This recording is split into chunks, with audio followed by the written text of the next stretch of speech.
Eh bien, bonjour à toutes et à tous et bienvenue pour ce tout nouveau épisode de Oshiete Golden Sensei, alias le point anime de la semaine.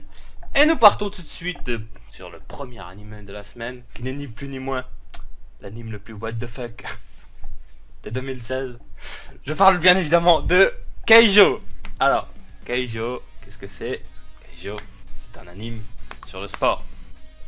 Un sport nouveau. Le Keijo, qu'est-ce que c'est? C'est un nouveau sport aquatique qui n'est apparemment bien sûr que pour les filles, hein. Voilà.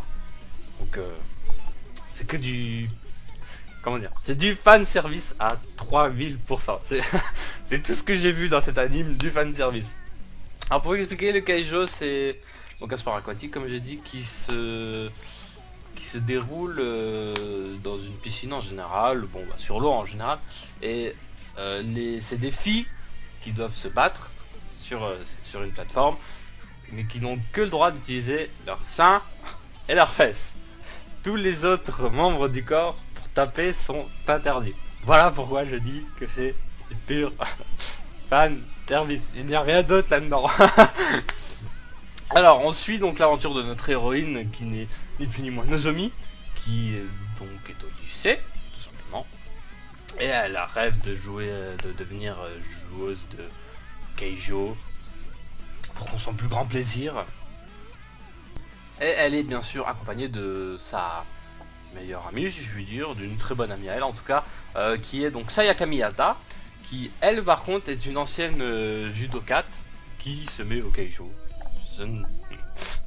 Enfin bon, c'est vraiment juste du pur fan service l'anime là. Bon, il est sympa à regarder en tant que garçon, après en tant que fille, je sais pas. S'il y a des filles qui l'ont regardé, n'hésitez pas à me donner votre avis, mais... Moi perso, je vois cet anime juste pour les garçons, pour faire plaisir visuellement aux garçons, hein. Je le vois pas autrement. Genre tout le long de l'anime, on voit des filles en maillot de bain se donner des coups de nibar comme ça. Des petits coups de fesse après.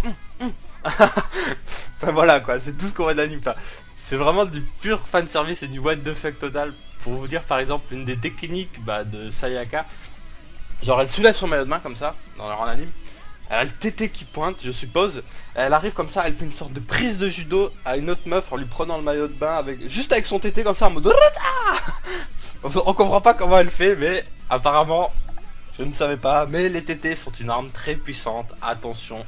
Il faut faire attention dans la rue. À tout moment, vous pouvez croiser quelqu'un. Tac, il soulève tous ses vêtements. Il a le tété qui pointe et il vous fait une prise de judo. Bon, est-ce que ça serait pas par hasard un joueur de Keijo? Je ne sais pas. Mais méfiez-vous, il peut avoir des techniques interdites ancestrales que nous ne connaissons pas. Donc voilà, donc il n'y a pas grand chose à présenter de plus. Hein, c'est juste des filles qui combattent en maillot de bain. C'est du pur fan service pour moi. Donc moi je vais donner la note de 6. Parce que c'est... Bon, on va pas se le cacher, c'est pas ouf quoi comme anime. Ça reste sympa à regarder. Mais c'est pas forcément le meilleur anime du siècle. Et la note globale de My Anime List est de 7,49. Et nous continuons sur notre deuxième animé de la semaine. Je vais vous présenter Watashi ga Motote de Sunda. Alors, qu'est-ce que c'est? C'est un anime où nous suivons l'histoire de ce qu'on appelle au Japon d'une Fushoshi. Excusez-moi, j'ai du mal à le dire. Alors les Fushoshi, c'est donc des filles fans de yaoi, hein, tout simplement, qui mettent en avant les relations entre garçons. Et cette fille, au début d'anime, est un peu rondelette, si on peut dire. Lors du premier épisode, son personnage du coup c'est une otaku, hein, vous vous en doutez, son personnage d'anime favori va mourir. Suite à ça, elle va perdre énormément de poids, et comme par hasard, elle va passer de moche à magnifique. C'est alors que tous les garçons, la plupart des garçons de sa classe, qui la voyaient comme une grosse, moche, etc., vont tout d'un coup s'intéresser à elle, parce qu'elle est devenue très belle. Enfin, en 7 jours, c'est devenu un canon. Enfin, dans la vraie vie, tu perds en 7 jours autant de kilos, tu deviens pas un canon, je suis désolé. Donc du coup, ça va être une sorte de, si je puis dire, de concours entre garçons pour avoir que... Ah d'ailleurs je voulais pas présenter, c'est si j'ai dit c'est Rinuma Kae, je sais plus. Donc pour avoir Kae comme copine, donc c'est une sorte d'harem, mais pour filles. Donc là il n'y a que des beaux garçons qui vont essayer de la draguer. Et donc ses prétendants sont Igarashi Yusuke, Nanashima Nozomu, Shinomiya Hayato et Mutsumi Asuma.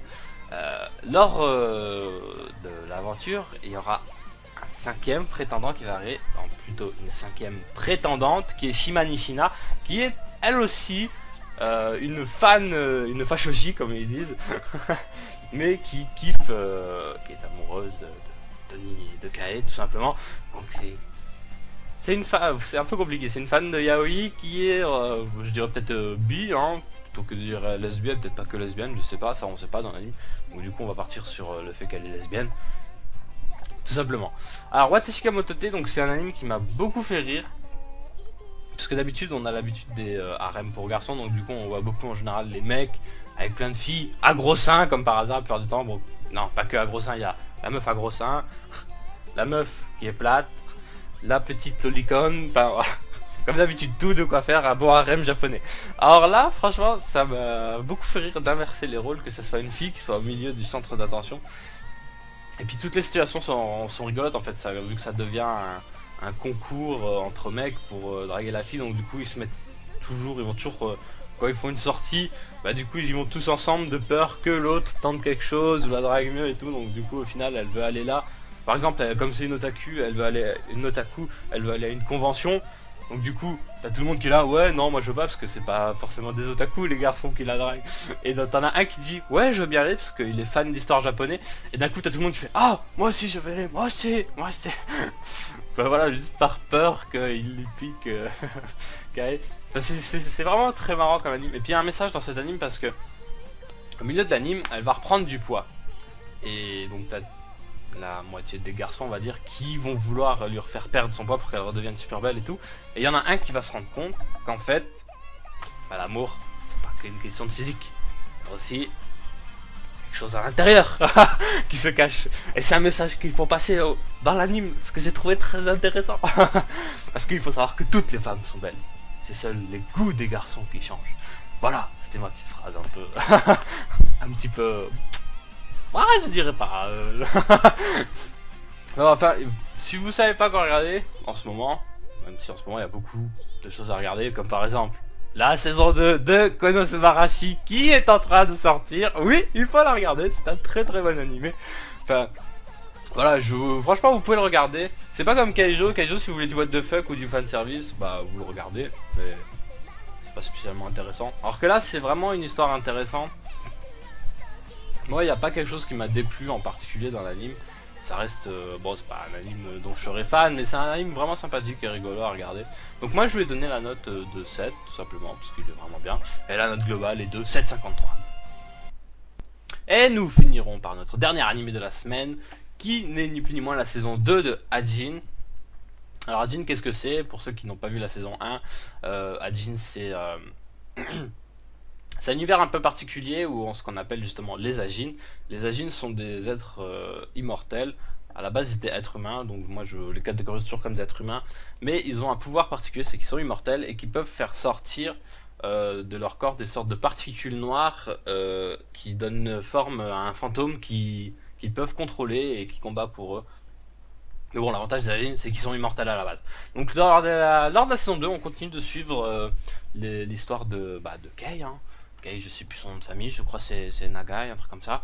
Ou alors c'est l'inverse, Kei son nom de famille, Nagai son prénom, je ne sais plus, parce que le japonais c'est toujours compliqué. Donc on suit la saison 2. Lors de la saison 2, on continue l'intrigue. Donc du coup, si vous n'avez pas vu la saison 1, attention, un spoiler. Voilà. On continue l'intrigue du combat contre Sato, qui est toujours un révolutionnaire, qui veut prendre le pouvoir au Japon et tout. Et donc là, dans cette saison 2, Nagai va rejoindre les forces anti-Ajin, je crois ça s'appelle. Ouais, elle s'appelle comme ça, demain. Les forces anti-Ajin pour combattre Sato. Parce que Sato, il va encore plus loin dans sa guerre pour prendre possession du Japon, hein, avec des armes chimiques, des assassinats de personnes qui sont contre l'intégrité des Ajin dans la société. Donc voilà, donc tout simplement ça va juste... moi j'ai bien aimé la saison 2 parce que il y a beaucoup plus de combats dans la saison 1 déjà. avec au niveau des Agines, les fantômes qui sortent et tout. Il y a des combats avec les militaires, il y a l'intervention des Américains comme d'habitude, hein. Voilà, les Américains dès que ça va pas, ils interviennent partout, en enculé. Non, j'ai rien contre les Américains, j'aime bien, mais ils sont toujours à vouloir intervenir partout. Mais sinon voilà, globalement je vais moins décrire la saison 2 vu que faut voir la saison 1 avant pour se faire une idée. Si je spoil trop la saison 2, y a plus intérêt de regarder la saison 1, autant regarder directement la saison 2. Donc voilà, elle est sympa la saison 2, vraiment. N'hésitez pas à la regarder, de toute façon je pense que si vous êtes fan d'Anagine, vous avez déjà regardé la saison 2 depuis longtemps, j'ai pas besoin de vous faire un topo. Donc moi pour Agine je lui ai mis la note de 8 et la note globale est de 8-11. Voilà, donc nous finissons notre épisode là-dessus. J'espère que cela vous a plu, n'hésitez pas à mettre dans les commentaires, venir discuter sur le Discord qui a le lien dans la description d'animé ou de manga si cela vous fait plaisir. Puis je vous dis à la semaine prochaine, je vous fais plein de bisous, bye bye.